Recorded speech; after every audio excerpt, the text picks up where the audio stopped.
What's going on, guys? So, had a few of you reach out to me in the last several months asking me, requesting me to do this video topic, and then I just saw Justin's video on this specific topic. Got to texting with him. I said, hey, what do you think about me doing the topic? Absolutely. Figured it was the right thing to do since he just dropped it. He just dropped that video. And it really got me thinking. I didn't want to do the exact same 10 houses. A few of them are the same houses, but today I want to talk to you about my absolute favorite fragrances from 10 of the top fragrance brands. Whether it be popularity in the community or just overall mass appeal as far as what's falling into a top brand. Because there's a lot of brands that could be done here, but I wanted to go with the 10 that mean the absolute most to me as far as particular brands and my favorite from each house. Now, I don't own every fragrance from each of these houses. This is just of what I have is my personal favorite. So let's discuss them. Stay tuned.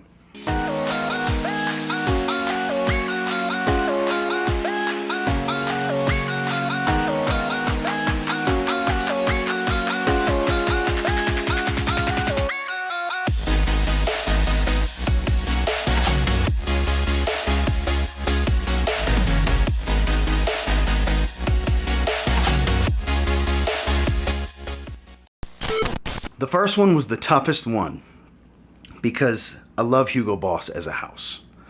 I love multiple lines from the Boss bottled line, one of the greatest designer lines of all time in my personal opinion, and the Boss the Scent line, the Hugo Man line. There's countless really good fragrances from them. Some of them, dare I say, are great.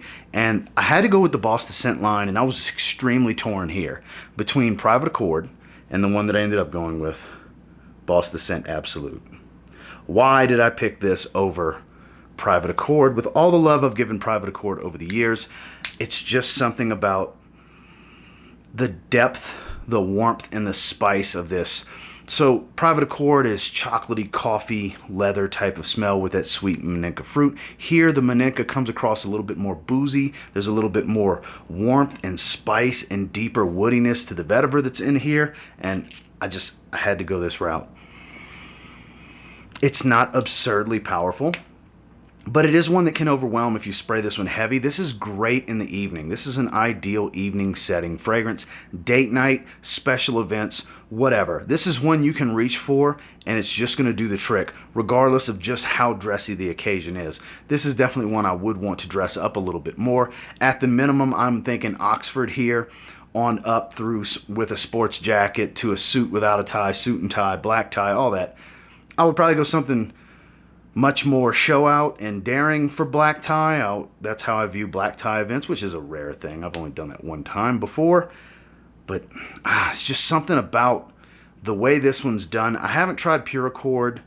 The Le Parfum, the newest one from what I understand, is pretty much the same thing as the Parfum edition, same note breakdown and everything. So I technically have that fragrance already. It just came down to Private Accord versus Boss the Scent Absolute. I could have went with a handful, technically, of Boss bottled flankers, like the Intense Eau de Parfum, for example. There's a lot of people that would argue that's the highlight of the house. But for me, it had to go with what speaks to me the most. While it's not the one I wear the most, it's the one that, honestly, if I had to get rid of all of them, whittle it down, and I can only keep one fragrance from the house, I think I got to go this route. Boss the Scent Absolute. Yves Saint Laurent. This pick may surprise you. People that have been watching me for a little while may not be that surprised, but those of you that are newer to the channel in the last several months, you may have think I went with something from the Y line here, like YEDT, which, yes, I love YEDT. But if I can only have one fragrance to keep, one fragrance to pick, that this is going to be my fragrance from YSL, it's got to be La Nuit de l'Homme Le Parfum. This is one of my go-to evening out with my wife fragrances. We both love the way this smells. This is a little bit different take on that La Nuit de l'Homme DNA. Instead of cardamom, you have fruits and pepper here to give you the sweet spice of the cardamom. There's no heavy powder here. It's a little bit more soapy, really, because it's lavender without that powdery cardamom. It's actually really well done. Beautiful. Beautiful. If La Nuit de l'Homme is more for the younger cat, this is for the slightly older to middle-aged gentleman, is how I would look at it. Look at La Nuit de l'Homme as, 16 to 30 being the ideal age range for who's going to really want to wear that and enjoy that the most. Obviously, there's guys over 30 that enjoy it, me being one of them. I'm 37. But 30 plus, I think, is who's going to enjoy this one the most, because it takes some of the playfulness away. And like I said, smooths off the edges and refines it just a little bit more. Performance is kind of average. It's not some crazy beast. It's like a 6 or 7 hour fragrance on my skin and longevity, which the settings I use it for is way more than enough. Projection isn't real heavy. It's on the moderate to slightly subdued side. After about an hour, hour and a half, it's a bit more subdued. And that's kind of what I want, because it's more intimate settings and situations where I wear this in the first place. I don't need some big scent bubble, some long and strong scent trail. That's not what I'm trying to accomplish when I reach for this fragrance. So it actually suits what I use it for perfectly. So even though I love the Y line, this is really the one for me from YSL. If you haven't tried this one yet, it's been around for several years now. I think it's still in production too. I don't think it's discontinued. It's a really good fragrance. A little polarizing. I know there's some that may not care for it, but I mean, that's with every fragrance. But for me personally, with my taste, me and my wife just adore this stuff. Check this one out. It's a very underrated flanker in the La Nuit de l'Homme line at this point. This is the Le Parfum.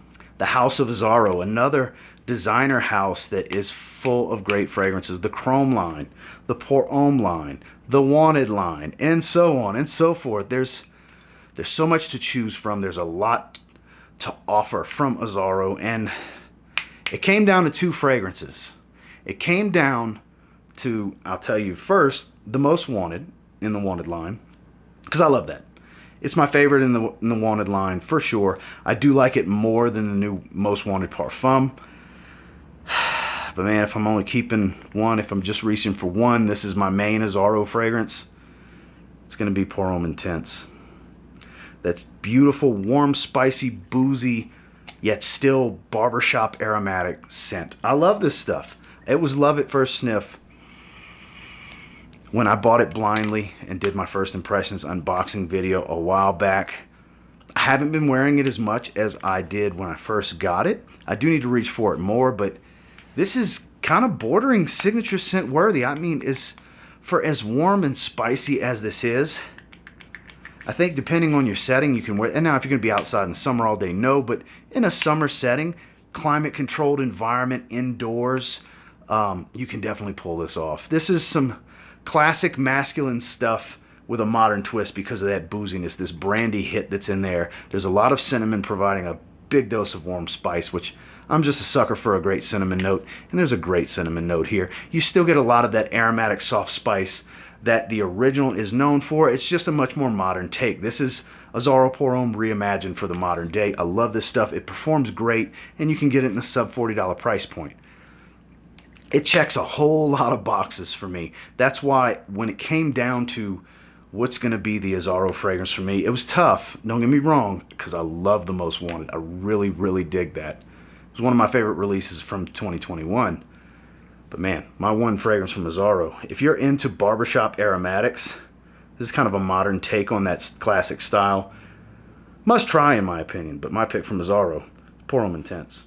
We're going to jump into something niche now. High-end luxury, the House of Amouage. So I've started to slowly dabble more and more and more into this house. I have more than a handful of bottles from them right now. I have the Attar collection, just the little samples of them. The small decants of them. I've tried a lot of fragrances from them at this point, obviously not even close to all of them, but of the, I believe it's 7 fragrances that I have from them, my favorite is absolutely Epic Man. Don't get me wrong, I love Journey, I love Reflection, Boundless, Enclave's an amazing mint fragrance, Meander. I like all of the ones I have a lot. That's why I have them. But this really suits my taste for what I want out of a quality Middle Eastern fragrance, because at its core, it's what you expect from their DNA, their thumbprint that goes in pretty much all of their fragrances for the most part, incense, spices, and oud. You're going to get plenty of that here. None of it is overdone, minus the incense. There's a lot of incense here. I really love incense. It just jives with my skin chemistry. It really shines and comes out in pretty much every fragrance that it's featured in. Any form of frankincense, olibanum, even Gaiac wood, the smoky nuance from a Gaiac wood. These smokier, incensey type of accords just work well with my skin chemistry, and this one smells amazing on me. Something special about it. This past Thanksgiving, this was my fragrance of choice, and it was topic of conversation for a little bit. We were having a because it was just so different to my in-laws. You know, they've never smelled it before. Because outside of the community, outside of lovers of high-end luxury perfumes, not too many people really know what stuff like this smells like. So it's intriguing to those when they smell it on you. And that was the case for Thanksgiving specifically. I share this story because it's most relevant to tell why, one of the reasons why I love this so much. It's a great conversation starter. This is a fragrance that I reach for when I'm doing something special, where I know I'm going to be around others. It does last long on my skin. I don't heavy spray this one. I have 4 to 5 spray. I spray it on at least 30 to 45 minutes before I know I'm leaving to go wherever I'm going, to kind of let the fragrance settle in to where it's not overwhelming and just going to punch people in the face. But when I get within a few feet, they're definitely going to smell me because it has a really nice scent bubble. The sillage on this is in that average to slightly above average range on my skin. I really, really dig this stuff. This is a bit more serious, a bit more on the masculine side. Like I said, this is one of those show out fragrances for me. While not the most daring fragrance in the world, when it comes to these, you know, fragrance counter Macy's designer fragrances, yeah, this is a bit more on the daring side for sure. But it was hard to choose between this and Journeyman because I really love that. I really love the spicy offerings from this house. But Epic Man, it's just so stunning to me. I know it's not everybody's favorite from the house, but for me, it's definitely my favorite from the house of Amouage. Again, we're talking about Epic Man. So, a designer house, Salvatore Ferragamo, personal favorite of mine. They put out a lot of good stuff. Several good lines. Some of you that have been watching me for a while, you probably anticipated this. Yes, this fragrance is in here, but there's a fragrance that rivals it. Ferragamo, the release in 2020. The just self-titled name of the fragrance is Ferragamo. I really like that stuff. I need to reach back for that one more this year because I haven't been wearing it lately. But of course, my favorite is Acqua Essenziale Blue. I mean, no secret here. This is my go-to from the house. If I'm only, you know, reaching for one over and over from them, it's going to be this. The whole line's good. I just featured Cologne in a warm weather cheap fragrance video yesterday at the recording of this. And like I said, Ferragamo, I really enjoy. The Uomo line, Uomo's signature, is amazing. Casual Life is an underrated musky coffee fragrance. I mean, they put out some good stuff. And this is one of the more, I know this is going to sound strange to say in the same sentence, unique blue fragrances that's out there. Because it kind of smells like a little bit of several different fragrances, but not distinctively like one or two specific. Like when I smell it, I don't think, oh, this is they're going for this, you know? Yeah, it's got elements of Dylan Blue, it's got elements of Bleu de Chanel, and it's kind of got its own thing at the same time. The lavender and tonka bean provide kind of an aromatic, powdery feel here. It's a little bit more dense, a little bit sweeter than some of the others, but not too sweet. Like it's not as sweet as a Jimmy Choo Man Blue, for example. That's much more sweet than this. Performance is great on this one for me. You can still get them for a really good price point, $40 or less. Testers you can get in the $20, $30 range. At rack stores, these 50 mls still pop up for $17 on occasion. I'm going to spray it again because I love smelling this stuff. I've recommended this thing to death. You know, it's been featured many, many times on my channel. It's really good stuff. Not my favorite choice in the summertime. So at the recording of this, don't anticipate seeing it as we move into warmer weather because I like it more in the early spring. I love it in the fall, and it works really well in the winter for me. But Ferragamo, man, they really put out some great designer fragrances that do get very affordable very quickly from these gray market, I guess you could call them, discount sites online. They put out some really good stuff. And for me, the cream of the crop from the house is Acqua Essenziale Blue. So we went from very affordable, cheapy, technically, from a designer house. Now we're jumping back into high-end luxury. We're going back to the niche side. And there's a bunch of fragrances right here, for example. There is a box right here to the side of me. There's more fragrances right there. I have a lot of fragrances from the house of Rajabar Parfums. And believe it or not, the most easygoing, fresh, and versatile fragrance that I own from them is actually my favorite. It is called Oceania. Yes, I have both Elysiums. Yes, I have Danger Parfum Cologne. I have the whole Parfum Cologne line. I have some of their higher end stuff like Amber Oud and Diaghilev.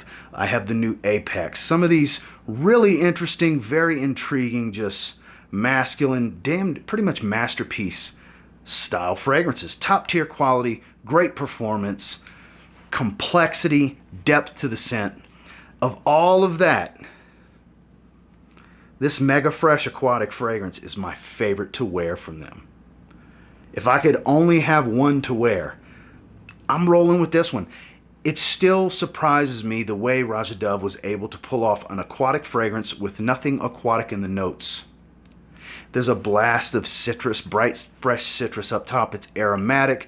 There's violet and iris to provide a lightly soapy floral, moderately powdery core and heart to the fragrance. There's a little bit of woods here. There's some light fresh greens in the background. It's a very airy scent that really sticks to my skin and doesn't seem to want to go away. It's very good at what it does. The way it works on my skin is perfect. It's perfect. It's not loud, but it stays for a really long time. It's light and airy. It wafts really easy. I love this stuff. It's one of the best freshies I've ever smelled. Hands down. Surprising to some, though, I'm sure, that of all these different, more deep and complex fragrances that I have from the house, this freshie's my favorite. Yes, this is the bomb. This is one I'll always urge, sample and try, get a decant, some kind of way. Because yes, it costs a few $100. It's not cheap. But damn it, this stuff is really, really good. It's still my favorite. I don't see anything dethroning it anytime soon. And the main reason it is my favorite is because it's the one I just, without thinking of it, I just reach for. So much more than the others. I do wear the others. I enjoy the others. There's a ton of great offerings from the house. But this is just, do I think this is the most interesting scent that just wows me when I smell it? No, there's much more that wow me from that house than this one. But this is just such a joy to wear. And it's so hyper versatile. Definitely my favorite from the house of Roja Parfums, Oceania. Next, we're talking the house of Prada. So you have the Luna Rossa line. You have the L'Homme line. You have the Amber Pour Homme Intense. Those two fragrances. There's a lot. There's a lot of great offerings. Nobody does soapy fragrances better than Prada. It's kind of a thing. This was a tough one. This was a tough one because part of me wanted to go with Prada Luna Rossa Carbon or Amber Pour Homme. Those are great contenders, and I would be super happy with just having those two. But honestly, I have to go with Prada L'Homme Low as my favorite from the house. I mean, I said this recently in a video that it's my favorite in the line. More so than the original. This one has a lovely ginger note added, so the spice is toned back, the brightness is cranked up, the performance doesn't lack. This is one of the best warm weather iris fragrances I've ever smelled in my life. I love this stuff. This is such a good fragrance. I'm so glad I got a 5.1 ounce bottle. Yes, this is a big old bottle. This is not a 100 ml. This is the big bottle from Prada I have. This was a blind buy a while back, quite a while back, a few years ago. And I just knew I was going to like it because I love the original so much that I opted for the bigger bottle, and I'm thrilled that I did that because I haven't seen a 5.1 ounce bottle in a while. I know they're out there if you look for them, but it's easier to find a smaller bottle. You know what I mean? And like I said, this neroli iris soapy combo still there. It's still powdery. It still smells like Prada L'Homme. It's just brighter and fresher. The spices are toned back. They don't have the darker feel, the kind of heavier feel that the spices of that like pepper cardamom combo that's in the original. You don't get that here. Your ginger is your main spicy note that you're going to get. It's more crisp and fresh than it is spicy. Yes, it provides a little bit of warmth, but it adds more of that crisp edge that I keep talking about with this fragrance. 7-8 hour range on my skin and longevity. Not real loud. Projection tones back quite a bit after about 2 hours, but stuff smells amazing. Like I said, if I'm picking just one from Prada, it was tough. Don't get me wrong.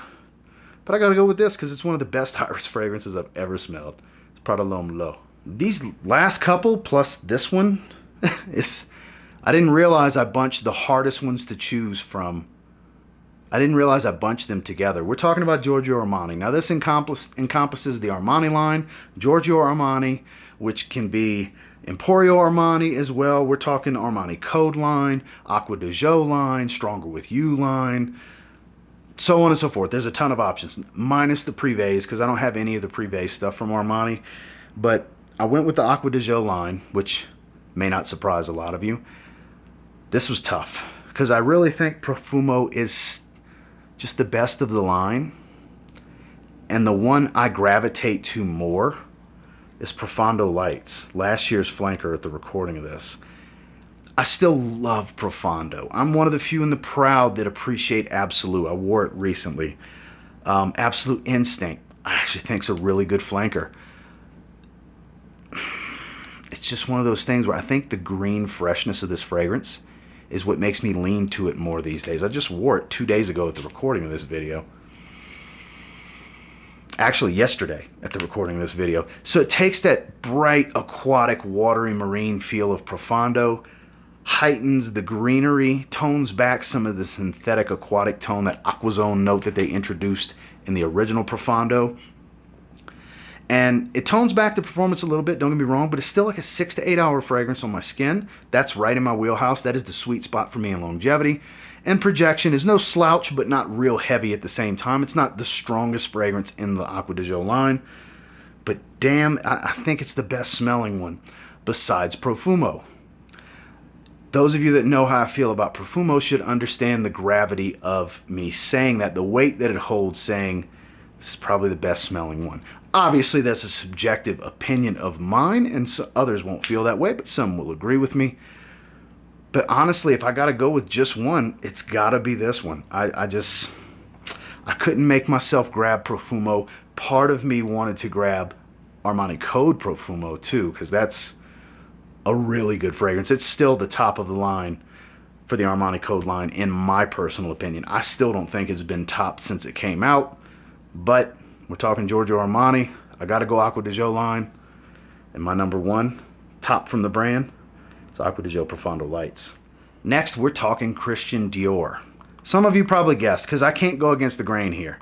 This has been my favorite Dior fragrance for a while now. I don't foresee that changing anytime soon. We're talking Dior Homme line, Dior Homme Parfum. I can't imagine something else taking this one's title for me. Beautiful leather iris. Another iris fragrance. It's so good, guys. This is one of the old style 75 mLs. I do have another old bottle, a sealed bottle of the 75 ml like this as well. It's rich, it's deep, it's animalic, it's still powdery, but it's much darker. This is a much more edgy take on the Dior Homme DNA. The original Dior Homme DNA, the iris stuff, not the newer ISOE Super Wood Bomb, which is a great fragrance. I know Justin chose that for Dior for his pick. Actually, no, he chose a different Dior fragrance. He chose Eau Sauvage Parfum. Another great line. That's my favorite from that line as well. So don't blame him there. Shout outs to you, Justin. But I was kind of surprised he didn't pick this, because I know he's a big fan of this one as well. This is one that is so hard to get these days. It's a shame how hard it is. Even the 100 mLs, the ones that are available, they're producing them in Europe. They don't produce them in the States. They don't ship them readily to the States. They pop up at discounters from time to time. You just got to keep your eyes peeled. There's a little bit of orange here, but honestly, the more this bottle has macerated, the less I smell that freshness, the deeper and darker this fragrance gets, the better it gets. The leather and that little touch of oud that's in here is really heightened at this point. It really supports the iris. The iris is more of a supportive note in this than the other fragrances in the line, but it's so beautiful. It's a monster. I've never worn more than 4 sprays. I don't think I ever will, because this stuff is a freaking beast with 4 sprays. Crazy strong with 4 sprays. I do 1.5 on my chest, 1 on each side, the neck behind the ears, and then 1.5 sprays on the very back of my neck, because it's a Dior atomizer. It's pressure sensitive. You can control the spray. Beautiful. If there's any way of you sampling this without breaking the bank, you should. It's an olfactive experience worth having. It's one of the best fragrances, not designer, niche, whatever category you want to say. One of the best men's fragrances ever created, in my personal opinion. I love it. Love, love, love this stuff. Like I said before, I just think it's a shame. This is so difficult to get here in the States these days, but it's kind of a no-brainer for me. From the house of Christian Dior, I had to go with Dior Homme Parfum. Last but not least, a luxury house, a more affordable luxury house that's gained a lot of traction in the last 3 years. And there's one particular fragrance from the house that I have put high up on a pedestal, that I have told the brand owner himself, I just don't know how he can top it. Puts out hit after hit. There's tons of great fragrances in the house, but for me, from Zaharoff, it's Signature Rosé. There's no question. My wife wears it all the time. She has a bottle. My mom loves this stuff. My uncle is halfway through his bottle. Everybody I know that has it wears the shit out of it and loves it. Rose incense. Think about that for a minute. There's fresh Turkish rose. There's a jammy Bulgarian rose. There's some sweeter notes in here, and there is a nice thick but mild sweetness. There's a vanilla bean and a sugarcane note in this, but it's not too sweet of a fragrance. Like on my wife, it smells like a sweet rose fragrance. But on me, like I said earlier, when it comes to incense, the Olibanum Tears is the type of incense that's in here. It pops. I get it from start to finish. It's a heavy, deep, dark rose incense smell on my skin. One of my most complimented fragrances. I wear this one at least 2 or 3 times a month, minimum. And when you have hundreds and hundreds of fragrances, that's pretty heavy in the rotation for the most part. At least 2 to 3 times a month. Some months I'll wear it 5, 6, 7, 8 times. I think this month alone I've worn it 3 or 4 times so far. Sometimes I wear it just out the shower, hanging out around the house. Sometimes I wear it when we go out and do things out in the world. And it never ceases to amaze me because it stops people on occasion. Not every time I wear it, but it stops people in their tracks. They want to ask. They want to ask about it because not everybody's smelled a rose incense fragrance before. The oud here is just a light, warm wood. It's beautiful. The new Citrine, we have finally a true fresh fragrance that just came out. There's a beautiful, slightly animalic, musky fragrance in Royale X. The aromatic, beautiful tobacco that is tobacco that came out at the tail end of last year. I mean, there's just so much versatility and great offerings from the house. And don't get me wrong, I wear tobacco more than any of them. But honestly, I think this is so masterfully done. This is just like I feel about Dior Homme Parfum. I think this is one of the best fragrances ever made. Claude killed it. Claude Deer, the perfumer that did this, killed it. It's absolutely freaking amazing. And you can get samples from the website, and it is a must-try. If you're asking me, it's an absolute no-brainer must-try. If you're only going to try one fragrance from the house, I don't care if you like rose or not. There's people that have converted to, I normally don't like rose, but for some reason I like this one. Get a sample and try it. It's that damn good. My favorite from the house is Zaharoff. Signature Rosé. Well, that's the 10 that I have for you today. And until next time, do me a real quick favor. Go ahead and like, comment, subscribe. So I do appreciate all the feedback, and I love hearing from you guys. So as you'll notice in the 2 fragrances ago, the onboard LEDs on my camcorder, the battery died. Apparently it's time to charge. So I just have these 2 ring lights going. That's why you're seeing more shadows, because I don't have the overhead light. So that was the change, and I wasn't breaking my stride. We rolled on with the video because the transitions you see are just, I just add those in editing. I don't stop. I just keep rolling. In between, there's like 2 or 3 seconds in between fragrances because they're all right here in arm's length for me to grab. So I just roll with it. If you haven't tried some of my favorites from these houses, I urge you. Give them a try. There's a reason they're my favorites. Some of these may have surprised you. Some of these I'm sure you expected when you saw the title of the video, for those of you that watch me on a regular basis, because it's no secret what my favorites are for the most part, because you see them in rotations on a regular basis, and I tell you guys, this is my favorite from the house. So until next time, I will say if you get your hands on any of the 10 of these brands that are my favorite anyway, and you give them a spray now, I'm pretty confident you'll thank me later, because I personally think it's some great stuff. Have a good one, guys.